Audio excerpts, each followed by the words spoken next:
Hi, we're at the ancient city of Ephesus, an amazing archaeological site, and having been really throughout the Mediterranean and the Holy Land, I can tell you that this is one of the most advanced sites that you can see, and you're only seeing about 10% of what's underneath the ground. So let's go see ancient Ephesus together.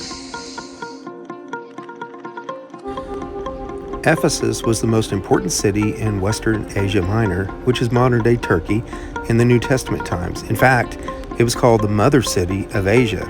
It had an estimated population of around 200 to 250,000 people, which was huge for those days, and it rivaled even Antioch, Corinth, Alexandria, and even Rome itself.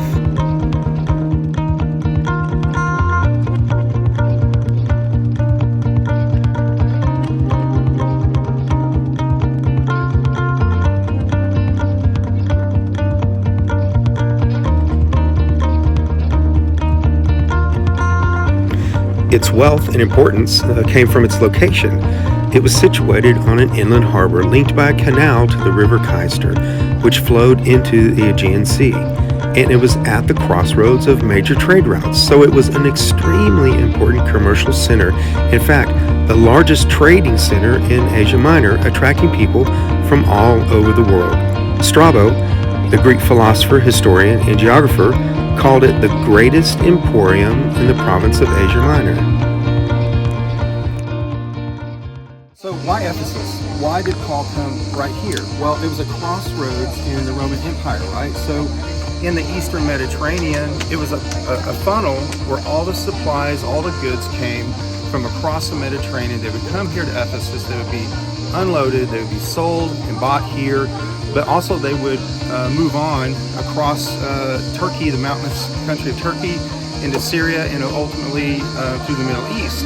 And it was so important here because many people from all over the world would come right here to Ephesus. And this is why Paul came. Paul came here to proclaim the gospel because he knew if he could do it here and plant seeds, those seeds would spread throughout the known world.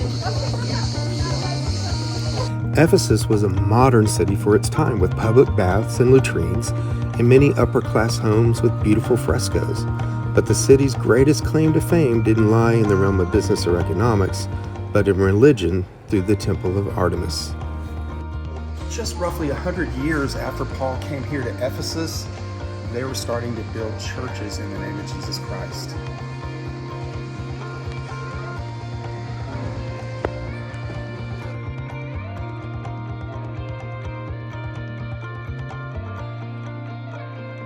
Paul's method of operandi, when he came into places like Ephesus, he didn't go with tracts and pass tracts out. He didn't have a church planning strategy. He didn't have a home church model. He came in and he visited the Jewish synagogues. And why did he do that? There's two reasons. One, he had the citizenship of Rome. That gave him a card to come into any place of the empire that he wanted to, carte blanche. The second thing was his beautiful thought about Jewish heritage. When he was a boy, his father sent him to the most learned person in Jerusalem, Gamaliel, who taught him from a small boy. And through that ranking in Jerusalem, came to that place of knowledge. So those two things got him credibility in the places like Ephesus. So he came in, he developed relationships, and through those relationships, he would share Christ in meaningful ways to the people of the population. As befitting a leading regional city of the time, Ephesus had many fine buildings, as its ruins still testify today. That amazing bright light and the temporary blindness, and especially the voice of Jesus on the road to Damascus that day for Paul, changed the trajectory of his life.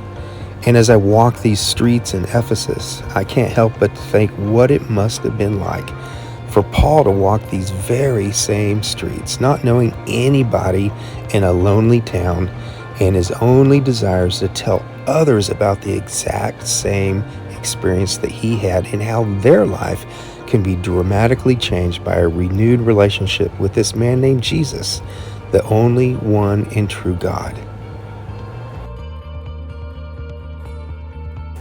So back to that temple, the Temple of Artemis. People from all over the known world came and worshiped the goddess Artemis in that temple. But the temple wasn't just about religion, it was also about business, big business. There was a guild of silversmiths who made little silver shrines and copies of the stone that fell from heaven. Clearly, they made a good living out of it, because when Paul began to preach about Jesus and people started responding to the gospel, they were afraid that it might affect business and so stirred up a riot. So this is where it all came down, the famous theater of Ephesus. And this is where Paul got in so much trouble, right? He came here because of the idols that they were making here to Artemis. And so he preached, right? He preached one true God. And by doing that, that means he had to do the opposite with the multiple gods. So Rome had multiple gods, the locals had multiple gods, and he would preach that there's only one true God, and because of that they were losing business and they wanted Paul out of here for sure. And so this is where all the trouble happened here in Ephesus for Paul.